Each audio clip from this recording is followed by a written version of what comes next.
Hi, this is Stevie. I thought I'd paint a little sketch of a barn today and show you how you can combine objects from different photos. I had this photo of a barn, this is in Vermont, and then also I had a photo of these cows. And I thought adding the cows to my little sketch would add something.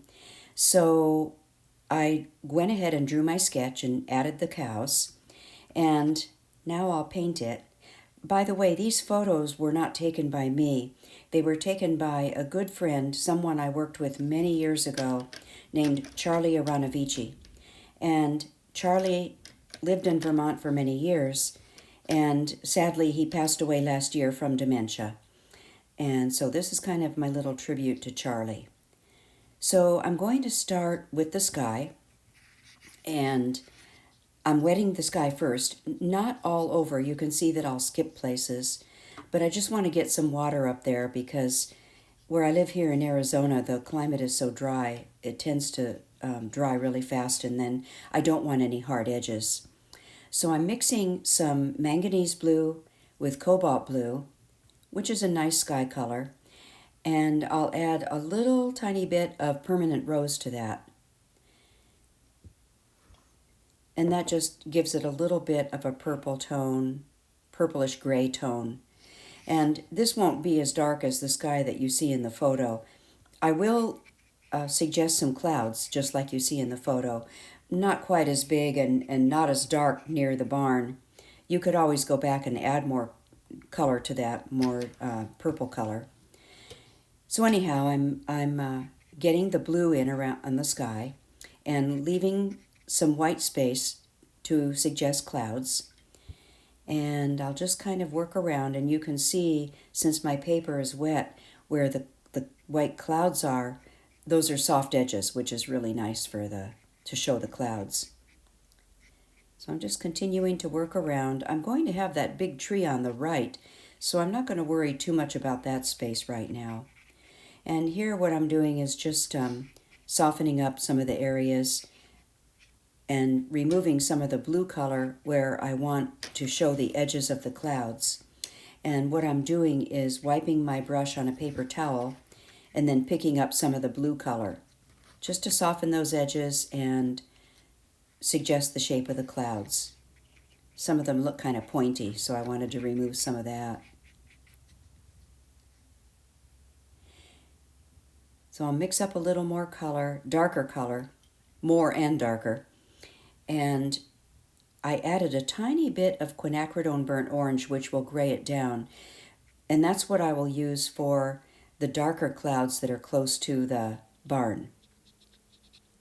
And again, my color won't be nearly as dark as what you see in the photo, but it'll be some indication of the dimension of the clouds and show some shape to it. So I just continue to work that in with, I'm using I believe that's a 1/4 inch flat that I'm using. That's a Princeton brush. That's a handy little brush to have when you're working in small spaces. And the sky is not the focal point of this painting, so I'm not spending much time on it. There's a lot more you could do to the sky, but I'm going to move on to the barn. And the front of that barn, if you look in the photo, some of it, it's really hard to tell what's there. And one thing that when you're sketching any kind of an object in a sketch, it's really your work and you can do what you want with it. You don't have to copy it exactly the way it appears in the picture. So I didn't sketch it the way it actually looks in the picture because there's a bunch of wood, I guess, in the lower front part of the barn, and it's the shapes are confusing, and I can't really tell what it is. So I sort of eliminated that and just went ahead and sketched a normal front of the barn with a window and a door. And so I picked up some colors. I laid out some colors on my palette, some of my Quin burnt orange, cad red light, and alizarin crimson, and I wet the surface just a little bit before I applied the color because I wanted it to run. And I want the colors to run into each other. And I'm just painting the front of that barn with those colors. And when you look at the barn and then you look at my sketch, it sort of mimics those colors. There's a little bit of brown, a little bit of red, and so on. And that's good enough for me. Just adding, what I did there was picked up some of my blue color with the Quinburnt orange to make a little bit of gray, and just added some gray in, and that tends to make it look like weathered wood. It's clearly an old building. And there I'm painting in the door. I had already painted in that window above the door. Not painted, the black that you see there, I actually did with my micron pen because I wanted it to be solid black. Now I'm moving on to the roof, using a little bit of that gray color that I mixed up, just very lightly, adding some color, showing, I think that's a metal roof, and just showing some of the waviness of that metal roof with the gray color. And then the side of the barn, I believe, it was hard to tell in this photo, but I think that's the lighter side of the barn, and that's what I was trying to indicate here. But it's, as you can see, it's a lot redder than the front of the barn. So I wanted to make that distinction also. So I picked up some cad red, a little bit of the permanent, or the alizarin crimson, and maybe a tiny bit of my Quinburnt orange. And I'm just dropping that color there on the side of the barn. And again, it's not exactly like the photo. I think the barn may be sitting on, I can't tell if it's sitting on some cement or if that's wood up against the side of the barn. So since I don't know what it is, I didn't paint it. Now just going back around the eaves of the barn.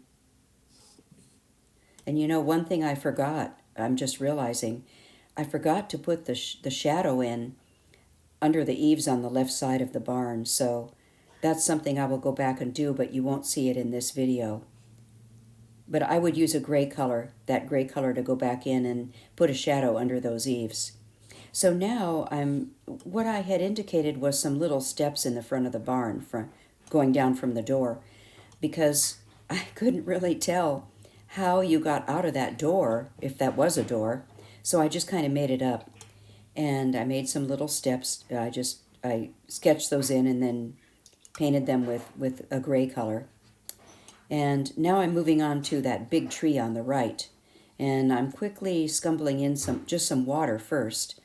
And then I mixed up some green colors. I used Winsor blue, which is that's like a Prussian blue, or maybe phthalo, I'm not sure. Anyway, Winsor blue and a little bit of Quinburnt orange, which is a favorite dark green of mine that I use a lot.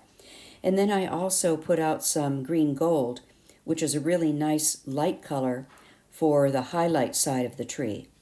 So I'm just dropping those colors in, as you can see, putting the darker colors on the right, which would be the shadow side, and closer to the ground. And then the lighter green is on the more sunny side of the tree. And I really like the variation in the green color. I don't like just solid green. So that's one reason I mix my greens, and I just drop colors into it, and I think that looks really nice. Notice that I've left a lot of little white holes, like sky holes, in that tree. And I don't go back and put any other color in them because when I've done that before, it tends to disappear. So I left the sky holes, although I covered up some of the ones toward the bottom of the tree where the foliage would be thicker and you probably wouldn't see them. Just adding a few little outlying leaves there on the tree, trying to improve the shape of it a little bit on the outer edges. Then moving on to the other tree that's on the left side of the barn. And again, using the same process, using my green gold.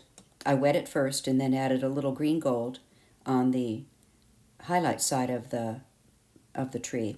And then the darker green color on the right side of the tree. And it's the same color I mixed up before, but maybe with different quantities of the burnt orange and the Winsor blue. So it may look a little different, but it's really the same mix.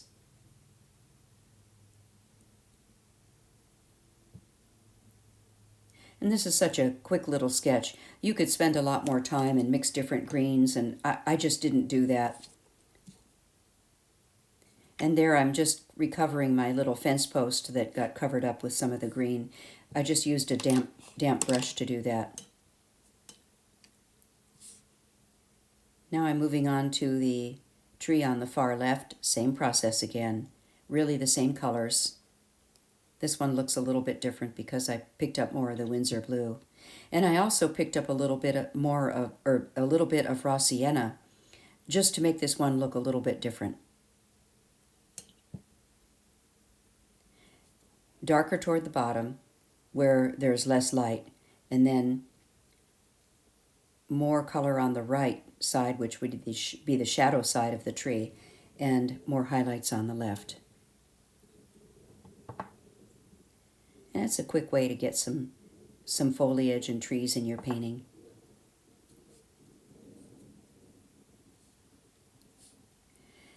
Now I can move on to there were some bushes behind that fence on the right, and I'm trying to get in between those fence posts. I wanted to keep those fence posts white. I may have to go back and adjust those. I'm really not being very careful here because I'm going fairly fast. And one thing I noticed when I finished the painting is I needed to go back in and add more dark on the bottom of those bushes, and I didn't do that either. So I just wanted to make a note of it so you know. I would go back in there. I'll probably go back and do a little more work on this, and that's one thing I would do is add more dark to the bottom of those bushes. They look like all one value to me, so they don't have much dimension.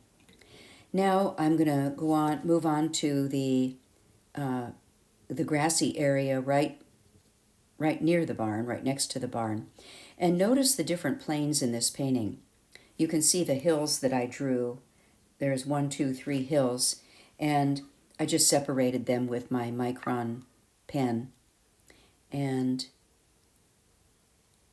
I'll try to separate them a little bit more with a variation in values. But I wanted to mention that. And the other thing I didn't mention when I was painting the barn is when I drew it. When I draw a house, a barn, a building, I don't make the bottom of the structure just straight. If anything, I would just not draw the bottom, but instead have grass going up against, some blades of grass going up against the building or something, just so there's not a straight line there. And here I'm doing another one of the hills that's in the background, and you can see that streak of Winsor blue paint that I mistakenly put in there. That's pretty strong. It's such a strong color and a real staining color. It's hard to get rid of, but I'll try to soften that down so it's not quite so visible. I just picked up my brush with too much paint on it, and that's what happened as a result. So you can see I dropped in a little bit of Quinburn orange there and some green gold just to give some variation in the grass color. Now I'm working around, I'm now on the front plane of the painting, the front hill, and working around those cows with my green gold first, and then I'll pick up some darker green. And in the very front of this photo, there's an area that has, it looks like some maybe mustard plant or some kind of plant with some yellow flowers on it. And I didn't take the time to paint them as flowers, but I just painted a lighter value of the green there to suggest that. So just kind of creating the lay of the land with my brush strokes around the cows.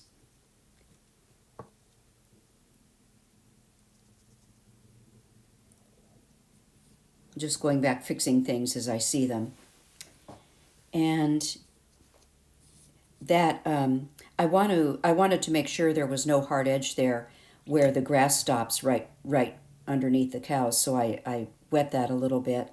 Now I'm going on to paint the cows. I'm using Quinburn orange, which is very similar to burnt sienna.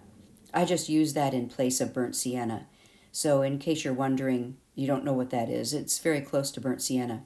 So the cows that I chose were the two on the left to put in this painting. And it doesn't really take much drawing. I didn't spend a lot of time at it. I think what makes a cow distinctive is the shape of the head, kind of like a triangle with ears. And then I also like the fact that they were two colors, you know, the brown and the white. So I'm indicating that. And the cow on the right that I'm painting now, I really don't like his head. I was trying to paint the shape of the brown on his fur, but it came out looking like he has a pointy head. So live and learn. I would just draw it the regular way I draw a cow in the future, but I'm covering it up a little bit there so it's not quite so noticeable. So I think it looks okay. And just indicating little feet on either side, or legs on either side of the head. And that's pretty much all you need to do. I mean, they're not very close up, they're far away. And hopefully when someone looks at this painting, they're going to know those are cows. Now on to the very foreground. And I'm using the green gold, which is almost like a yellow. And that will suggest that the bright flowers or whatever those things are in the front. They could be weeds of some kind too, but just something to indicate that. And there I'm just turning the paper around to get that color to bleed back. I was just softening it.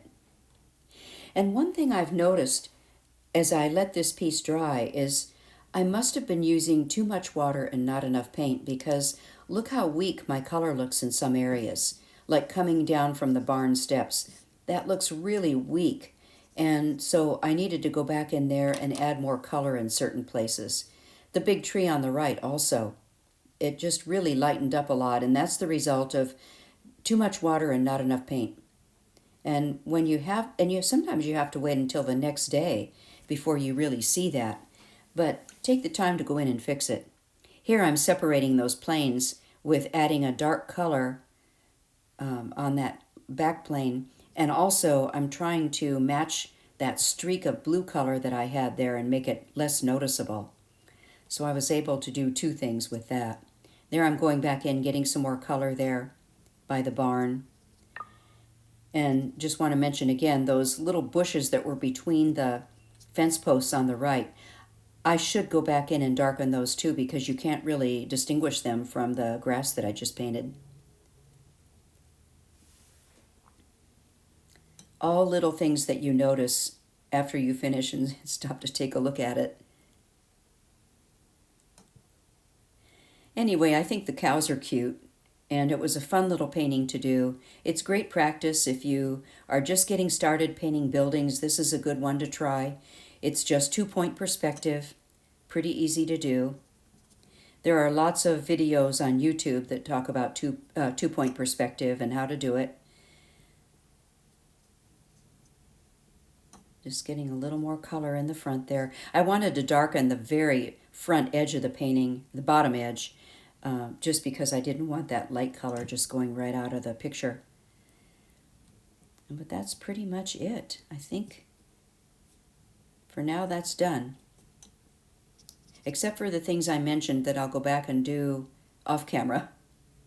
But I think this gives you a good idea of where to go if you want to practice this one. And feel free to use my reference photos. I sure don't mind that. And if you do something like this and post it, let me know so I can see your work. I'd be curious to see what you do with it. Oh, there was a funny shape on the side of the tree. I thought it was too straight, and so I went back and fixed that with a few more leaves on the tree. The other thing I'm going to fix is that door, because it kind of disappeared, and I decided to make it a dark color like I did the window. So I mixed up some ultramarine blue and my quinburn orange, and that makes a nice black color. And now you can actually see the door. And if you'd like me to actually do the sketch sometime on the video so you can see me sketch it, let me know in the comments and I'll be happy to do that. I just don't want it to go too long and bore you. Here I'm adding some shadow color. That same color I added to the door, I'm using as a shadow on the cows to give them more dimension. So the underside of the cow where it would be darker, I added that color. And then on the sides, And I left where the cows would be more, where the top of the cow would be more in the sun, I left that alone. And that pretty much does it for this video. My happy little cows. If you like this video, please give it a thumbs up and think about subscribing. And thanks for watching.